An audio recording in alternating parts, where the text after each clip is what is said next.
आणि त्यांचा म्हणजे मी कुठेही निगेटिव्ह बोलत नाही. जी. आणि पंकजा एवढी ज्युनियर आहे, पण मोठ्या बापाची मुलगी आहे. हो हो बरोबर. दोघांशीही माझे घरचे संबंध होते. हो हो हो. पंकजाचं म्हणजे वडिलांशी मुंडे साहेबांना राजकारण येण्याच्या अगोदरपासून येस येस. संबंध चांगले होते. उगीच काही माझ्याशी काही त्यांचे हे करायचं काही गरज नव्हती. आणि हे पण ह्यांनी मला मग मुंडे साहेब गेल्यानंतर मी यांना अटॅच झालो.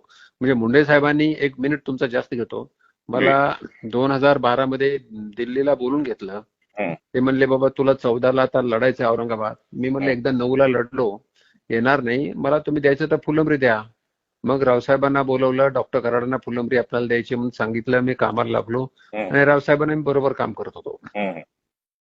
म्हणजे देवेंद्रच्या टीम मध्ये मी मंत्री होतो आणि रावसाहेबांच्या नंतर रावसाहेबांना त्यात उपाध्यक्ष झालो, नंतर चंद्रकांताच्या टीम मध्ये उपाध्यक्ष झालो. म्हणजे मी अटॅच होतो यांना. बरोबर. चांगलं होतं. पण एकदम मला खासदारही केलं, मंत्री केलं आणि मंत्री केल्यानंतर परत फायनान्स दिला. Yes yes yes. नॅचरली माझी इन्व्हॉल्वमेंट इकडे तिकडे माझी जास्त होऊ लागली. आणि त्याच्यामध्ये मी सिन्सिअरली बसत होतो. लोकसभा असेल, प्रश्नोत्तर असतील, प्रत्येक ठिकाणी. तो थोडा काय झालं मलाही कळालं नाही. ते आपल्या विरोधात आहेत, टोटल विरोधात आहेत. रावसाहेब विरोधात आणि पंकजा विरोधात आहेत. आणि मला थोडी आमची जी किरकिर झाली रावसाहेबांची माझी दानवे साहेबांच्या समोरच झाली. दानवे साहेब नाही, आपल्या बावनकुळे साहेबांची. मी तुम्हाला बोललोय वाटतं. ती किरकिर झाल्यामुळे त्यांना म्हणजे बुगीच माझ्या मनात असं वाटतंय की बावनकुळे साहेबांना माझ्याबद्दल निगेटिव्ह इम्प्रेशन झालेलं आहे. ते काय मला तसं दाखवत नाहीये, पण रावसाहेबांची माझी किरकिर झाली. ते म्हणले भाऊ जाऊन तुम्ही भेटा, बोला. मी त्यांना क्लिअर करायचा प्रयत्न केला, त्यांच्या मनात ते उगीच झालं माझ्याबद्दल. आणि मग आता इथं कसं होतं, किरकिर झाली म्हणजे नेमकं काय झालं? हा म्हणजे बावनकुळे साहेबांना झालं का तुमच्याबद्दल का रावसाहेब दानवेंना? नाही नाही नाही नाही नाही. इथं कसं होतं, इथं समजा शहराचा काही जरी कार्यक्रम असेल, आम्ही रावसाहेब दानवेची तारीख घेत होतो. रावसाहेब दानवे प्रदेशाध्यक्ष होते, नंतर त्याच्या अगोदर नेताही होते. पण नंतर मी मंत्री झालो आणि अतुल सावे मंत्री झाला. फडणवीस साहेबांनी सांगितलं तुम्ही तुमचे निर्णय घे, चला. आम्ही इंडिपेंडंट काम करत होतो. म्हणजे त्यांचं जे औरंगाबादवरती जे वचक होतं ना, औरंगाबाद अगोदर हँडल करायचे नाही ते आम्ही हँडल करतोय आता. आणि मग काय झालं, एके दिवशी डॉक्टर कराडांना मस्ती आलेली जास्त, आता मंत्री झालेत ते. मला असं काय बोलताय तुम्ही माझ्या नावास? नाही नाही नाही, तुमचं वागणं बरोबर नाहीये, असं बरंच झालं. रावसाहेब बोलले का? हा, ते बावनकुळे साहेबांसमोर. अरे बापरे. इतकी किरकिर झाली. मग मी म्हणलं दादा तुम्ही नेते आहात, जास्त काही बोलू नका. जे असेल ते आपण उद्या बोलूया ना, यांच्यासमोर काय बोलताय. हे झालं तर मग 3-4 वर्षापूर्वी झालंय.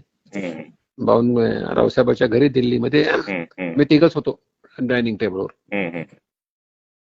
तेव्हापासून बावनकुळे साहेबांना असं वाटत असेल, आणि ती बावनकुळेची आणि रावसाहेबाची चांगली मैत्री आहे. हे तुम्हाला माहिती आहे की नाही मला माहित नाही. माहिती चांगली मैत्री. चांगली मैत्री आहे. म्हणजे इव्हन आपण जिल्हाध्यक्ष गेल्यानंतर सुद्धा बावनकुळे जेवायला गेले, तिथे त्यांनी सांगितलं की हे ते आम्ही जे केलेलं पोरग त्याला अध्यक्ष करायचं नाही, तुम्ही एकनाथ जाधवला करा. बावनकुळे साहेब म्हणले एकनाथ जाधवला करा. नाही म्हणलं आम्ही कशासाठी केला जिल्हाध्यक्ष. मग आता थोडा अडचण आली की आम्ही वर जात होतो, कुठे, फडणवीस साहेबांकडे. तिकडून आम्हाला बरोबर रिझल्ट मिळायचा. फडणवीस साहेबांना रावसाहेब दानवे काय चांगले माहित आहेत, बावनकुळे साहेब तर ते तिकडचेच आहेत, त्यांचे आहेत दोस्ती काय असेल ते. म्हणून एक आम्ही लाईन आमची रावसाहेब पाटील आहे, तुम्हाला सांगतो. यांची अपेक्षा, आता मी तुम्हाला बोलतो, यांची अपेक्षा होती की ते सीएम झाले फडणवीस साहेब, आणि हे त्याच वेळेस अध्यक्ष झाले. मराठा समाजाचा नेता कोणी नव्हता. त्यांची अपेक्षा वाढत गेली, आपणही सीएम झाला पाहिजे म्हणून. हे सगळे मराठे केले त्यांनी. ते तुम्हाला माहित आहे की नाही मला माहित नाही. आहे ना. मला माहिती हा विषय. Hello hello hello. हा डॉक्टर साहेब बोला. तर हे थोडं ह्याच्यामध्ये म्हणून आम्हाला मग फडणवीस साहेब आम्हाला चांगला ऐकतात तुमचा असेल, सावे असेल, पण इकडून थोडं आम्ही दूर होत गेलो असं आहे. तर तो विषय नाही आहे. ठीक. बरं ऐका ना, परवा मी होतो, भूपेंद्रजींनी मला जेवायला बोलवलं होतं. मग त्यानंतर आम्ही बसलो गप्पा मारत. मग नंतर भटक्या विमुक्त जाती, एसबीसीचा असा विषय निघाला. मग कोण कोण नेते आहेत राज्यात. त्यांनी स्वतःहून बंजारी समाजाचा वो पंकजा है बोले. म्हटलं नहीं, डॉक्टर कराड़ साहब भी है मनख्या, उनका भी बहुत अच्छा है समाज के अंदर उनके, असं मी बोललो आणखी. मी तुमचा आवर्जून नावाचा उल्लेख केला. जिथे मला जिथे पुश करताय तिथे मी आपोआप करतोच. करा करा करा. Yes sir. करा. पुढे पुढे जाऊन तुम्हाला मी सांगतो, एक तर देवेंद्रजी, जर समजा सरकार आलं तर देवेंद्रजी सीएम होतील आणि मग भूपेंद्र यादव राष्ट्रीय अध्यक्ष होतील.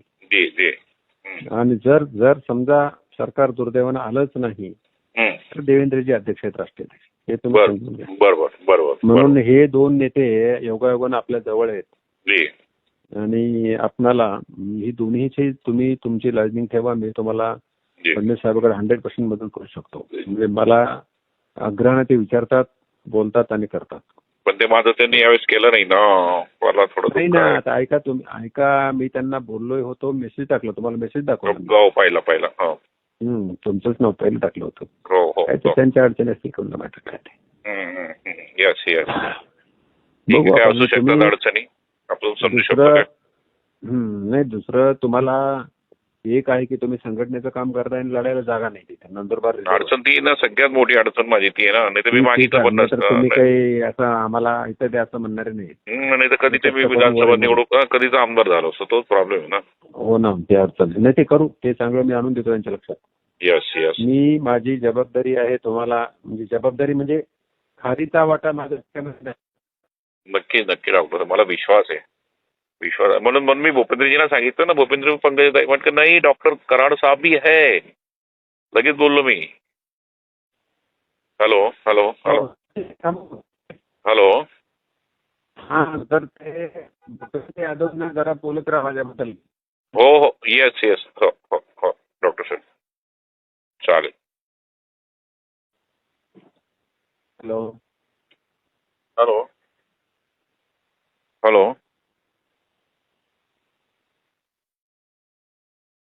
हा डॉक्टर साहेब.